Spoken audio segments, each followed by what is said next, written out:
మీ పిల్లలు maths science లో dull గా ఉన్నారా? 100% మార్క్స్ కావాలంటే ఆన్లైన్ ట్యూషన్ ట్యుటోరిక్స్ లో జాయిన్ అవ్వండి. ఆంధ్రప్రదేశ్లో మెట్రో రైల్ ఏర్పాటుకి సంబంధించిన పనులు చకచకా సాగుతున్నాయి. ప్రధానంగా విజయవాడ మెట్రో పైన ఒక అడుగు ముందుకు పడింది.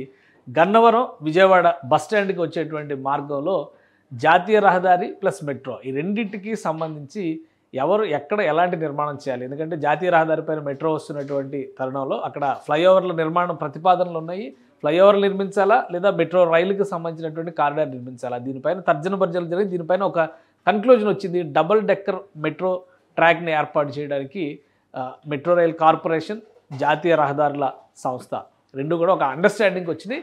విజయవాడలో గన్నవరం నుంచి వచ్చేటువంటి పండిట్ నెహ్రూ బస్ స్టేషన్కి వచ్చేటువంటి మార్గంలో దాదాపు 4 కిలోమీటర్ల మేర ఒక metro double decker elevated metro rail corridor come national highway నిర్మాణం జరిగేటువంటి అవకాశాలు ఉన్నాయి. దీనికి క్లియరెన్స్ వచ్చేసింది.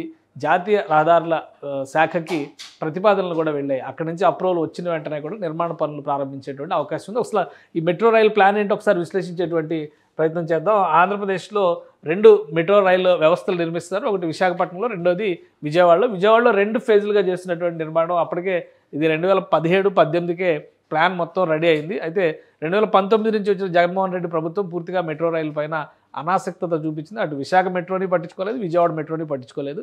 సో ఈ నేపథ్యంలో ఈ 5 ఏళ్ల జాప్యం జరిగింది. కూటమి ప్రభుత్వం అధికారంలోకి వచ్చిన వెంటనే మెట్రో రైల్ కార్పొరేషన్ని మళ్ళీ పునరుజ్జీవింపజేసేటువంటి ప్రయత్నం చేసింది. అందులో భాగంగానే విజయవాడ మెట్రోకి ఒక క్లారిటీ ఇచ్చారు. వైజాగ్ మెట్రోకి సంబంధించి కూడా భూసేకరణ ప్రక్రియను మొదలుపెట్టారు. ఇది విజయవాడ మెట్రో రైలుకి సంబంధించినటువంటి ప్లాను. ఇది మెయిన్ లైన్, అంటే మెయిన్ లైన్ ఇటు నుంచి వస్తుంది. ఇందులో చాలా అట్రాక్షన్స్ ఉన్నాయి. ఎందుకంటే మామూలు ఎలివేటెడ్ కారిడార్ మాత్రమే కాకుండా అండర్ గ్రౌండ్ ట్రైన్ కూడా ఇందులో వెళ్తుంది. అండర్ గ్రౌండ్ ట్రాక్ కూడా ఉంది. ఈ రెడ్ కలర్ ఎయిర్పోర్ట్ దగ్గరలో ఉన్నటువంటి ప్రాంతం అంతా కూడా అండర్ గ్రౌండ్ ట్రాక్లో వెళ్తుంది. ఇక్కడ నిడమనూరు పాయింట్ నుంచి విజయవాడ నగరంలోకి వచ్చేటువంటి పాయింట్ చాలా కీలకమైనటువంటి పాయింట్. ఈ పాయింట్లో నేషనల్ హైవే కూడా ఉంది. అంటే అక్కడ NH45 వెళ్తుంది. అది కోల్కతా జాతీయ రహదారి, చెన్నై కోల్కతా జాతీయ రహదారి.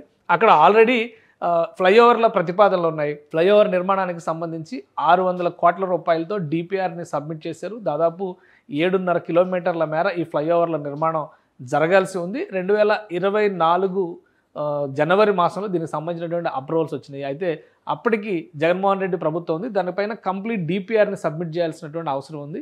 ఆ DPR సబ్మిట్ చేసేలోపే ఎలక్షన్స్ జరగడం, ప్రభుత్వాలు మారిపోవడం జరిగింది. సో మారిపోయినటువంటి నేపథ్యంలో DPRని కొత్త ప్రభుత్వం సబ్మిట్ చేస్తూ ఈ మార్గంలో మెట్రో రైలు కారిడార్ని కూడా దృష్టిలో పెట్టుకుని ప్రణాళిక చేయాల్సిన అవసరం ఉందంటూ కేంద్ర ప్రభుత్వం దృష్టికి తీసుకెళ్ళింది. సో ఆ క్రమంలో ఇక్కడ ఎలివేటెడ్ కారిడార్ అయితేనే అవకాశం ఉంటుందని భావిస్తుంది. మొత్తానికి గన్నవరం పండిట్ నెహ్రూ బస్ స్టాండ్కి సంబంధించి 23 కిలోమీటర్ల మార్గం ఉంటుంది. అందులో 2.9 కిలోమీటర్లు ఈ ప్రాంతంలో అండర్ గ్రౌండ్ ట్రాక్ వస్తుంది. సో ఇప్పుడు ఎలివేటెడ్ కారిడార్ అంటే ఒక దగ్గరేమో అండర్ గ్రౌండ్ ట్రాక్ వస్తుంది, మరో దగ్గరేమో ఎలివేటెడ్ ట్రాక్ వస్తుంది. ఒకసారి ఫుల్ మ్యాప్ మనం చూస్తే క్లారిటీ వస్తుంది. ఈ ప్రాంతంలో మాత్రం అండర్ గ్రౌండ్ ట్రాక్ వస్తుంది. ఇక్కడ వచ్చేటువంటి ప్రాంతంలో 2.9 కిలోమీటర్లు. సో 2.9 కిలోమీటర్లు ఇక్కడ ఉంటే నేషనల్ హైవేతో కనెక్ట్ అయి ఉన్నటువంటి ప్రదేశం. ఇది మొత్తం కూడా నేషనల్ హైవేతో కనెక్ట్ అయిందే. ఇక్కడ నిడమనూరు నుంచి విజయవాడ నగరంలో అంటే రామవరపాడు జంక్షన్ దగ్గరకు వచ్చేటువంటి మార్గంలో, ఈ మార్గంలో నేషనల్ హైవే, ఫ్లైఓవర్లు వస్తాయి, ప్లస్ ఎలివేటెడ్ కారిడార్ కూడా వస్తుంది. సో దీని మీద వర్కౌట్ చేశారు. మొత్తం 4.2 కిలోమీటర్ల ఎలివేటెడ్ కారిడార్కి సంబంధించి 1000 కోట్లు ఖర్చు అవుతుందని చెప్పని ఆంధ్రప్రదేశ్ మెట్రో రైల్ కార్పొరేషన్ కొన్ని అంచనాలు తయారు చేసింది. దీనికి సంబంధించినటువంటి DPRను కూడా జాతీయ రహదారుల సంస్థతో డిస్కస్ చేసింది. ఒక క్లియర్ అండర్స్టాండింగ్కి ఇరు వర్గాలు కూడా వచ్చినాయి. ఏంటంటే మెట్రో రైల్ నిర్మాణానికి సంబంధించినటువంటి బాధ్యత మొత్తం కూడా ఏపీ మెట్రో రైల్ కార్పొరేషన్ చూసుకుంటుంది. అది PPP మోడల్లో నిర్మాణం చేసేటువంటి ప్రక్రియ కాబట్టి ఎవరు వస్తే నిర్మాణ సంస్థను ఎవరిని సెలెక్ట్ చేస్తే ఆ సంస్థ ద్వారా ఈ నిర్మాణం చేసేటువంటి ప్రక్రియ ఉంటుంది. కానీ ఎంటీ ఫ్లైఓవర్ నిర్మాణం జరిగేటువంటి ప్రాంతంలో మొత్తం 7 కిలోమీటర్ల స్ట్రెచ్లో ఒట్టి ఫ్లైఓవర్ మాత్రమే నిర్మాణం జరిగేటువంటి ప్రాంతం కొంత ఉంది. ఆ 3-4 కిలోమీటర్ల స్ట్రెచ్ని నేషనల్ హైవే అథారిటీ నిర్మిస్తుంది. అలానే ఎలివేటెడ్ కారిడార్కి అయ్యేటువంటి ఖర్చుని మెట్రో రైలు పెట్టుకుంటుంది.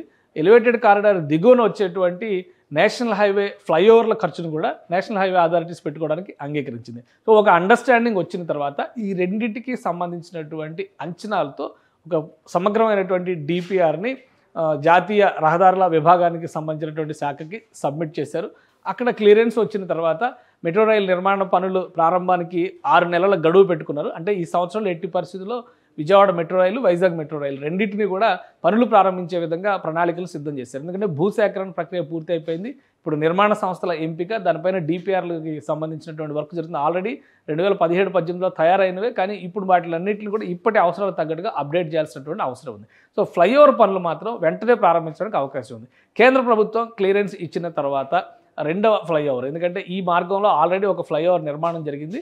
ఇక రెండవ ఆ ఫ్లైఓవర్ తర్వాత వచ్చేటువంటి మార్గంలో అంటే విజయవాడ నగరంలో మహానాడు జంక్షన్ నుంచి నిడమానూరు జంక్షన్ వరకు వచ్చేటువంటి మార్గంలో ఫ్లైఓవర్ నిర్మాణ పనుల్ని చేపడతారు.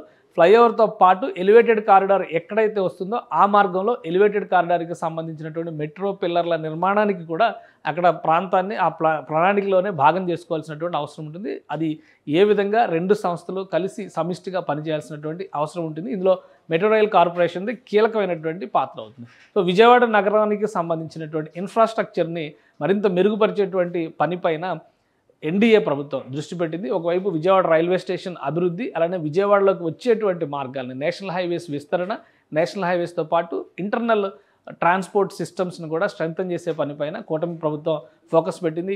ఇక డబల్ డెక్కర్ జంక్షన్స్ వచ్చేటువంటి క్రమంలో ఈ మార్గం అంతా కూడా ఒక డిఫరెంట్ స్ట్రక్చర్, ఒక అండర్ గ్రౌండ్ ట్రైన్ వెళ్తుంది ఇదే మార్గంలో, మళ్ళీ ఎలివేటెడ్ కారిడార్ కూడా ఇదే మార్గంలో వస్తుంది. సో ఇది ఒక ఇంట్రెస్టింగ్ టూరిస్ట్ స్పాట్గా మారేటువంటి అవకాశం కూడా ఉంటుంది. విజయవాడ గన్నవరం ఎయిర్పోర్ట్కి వెళ్ళేటువంటి మార్గం కాబట్టి అంతర్జాతీయ పర్యాటకులు, అంతర్జాతీయ స్థాయి ప్రయాణికులు వచ్చిన సందర్భంలో కూడా ఇది ఒక అట్రాక్టివ్ డెస్టినేషన్గా, అట్రాక్టివ్ స్పాట్గా మారుతుందని చెప్పని రాష్ట్ర ప్రభుత్వం అంచనా వేసింది. సో ఇప్పుడు డిపిఆర్ల సబ్మిషన్ కంప్లీట్ అయింది కాబట్టి కేంద్ర ప్రభుత్వం ఏ క్షణంలో అనుమతి ఇచ్చినా కానీ ఫ్లైఓవర్ నిర్మాణ పనులకి సంబంధించినటువంటి ప్రక్రియ ప్రారంభించడానికి ఏపీలో ప్రభుత్వ వర్గాలు సన్నాహాలు చేస్తున్నాయి.